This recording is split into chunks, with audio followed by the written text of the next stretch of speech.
Ayan, mayroon tayong itatanong sa mga kasama natin dito. Try natin kung alam nila yung sagot.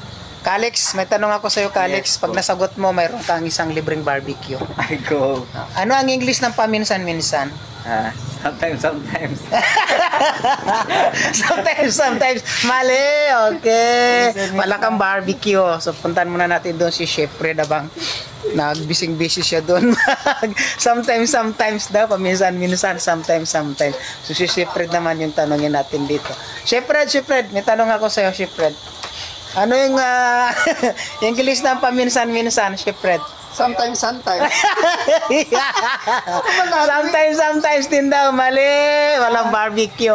So, paminsan-minsan, kaya di ba? Sometimes, paminsan-minsan, di ba? Pag inisip mo talaga, paminsan-minsan, sometimes. Di ba?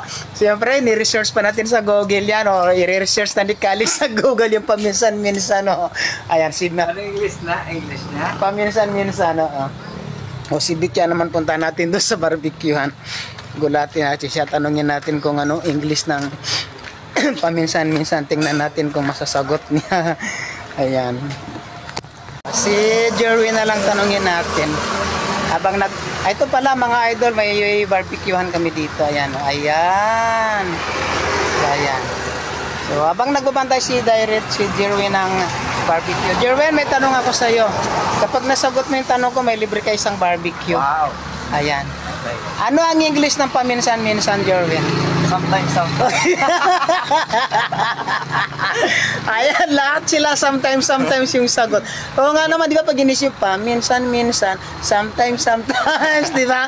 Ayan, so wala nakakuha ng tamang sagot mga idol. Okay, antayin natin si Bit dumating. Tatanong natin kung ano ibig sabihin ng paminsan-minsan sa English. Ayan, lahat sila mga idol, sometimes, tatlo na natanong natin. Pero sometimes yung sagot. O nga naman kasi kung iisipin mo, paminsan-minsan, sometimes talaga siya, di ba? Pero hindi yun yung sagot niya. So, si Bitya, tanong natin kay Bitya kung ano ibig sabihin ng paminsan-minsan sa English. Ayan, sometimes. Kakatuwa ng mga sagot nila. Ako actually hindi ko rin alam yan dati. Ginugel ko lang kaya alam ko ngayon. Bet yan, nasan ka? Bet? Wala kang pang Google. Bet?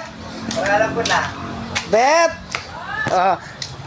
Ano kung alam mo, huwag mo paparinig. Ano na ngayon kung alam na raw ni Calix yung paminsan-minsan sa Yung English? binanggit mo sagot kanina pero isang beses lang. Ay, mali. Bet, halika, may tanong ako sa'yo, Bet. Si Bet, tanong natin. Halika, Bet. Ayan. Bet, ano sa English ang paminsan-minsan? Sometimes. Sometimes din. Sure? Paminsan-minsan, sometimes. Sometimes. So, hirit na siguro kayo. Ako, hirit? Hirit na. Ang paminsan-minsan sa English ay occasionally. So ngayon may natutunan kayo mga idol, no? Alam natin marami sa atin ang hindi nakakaalam kung ano ang paminsan-minsan. So bye-bye!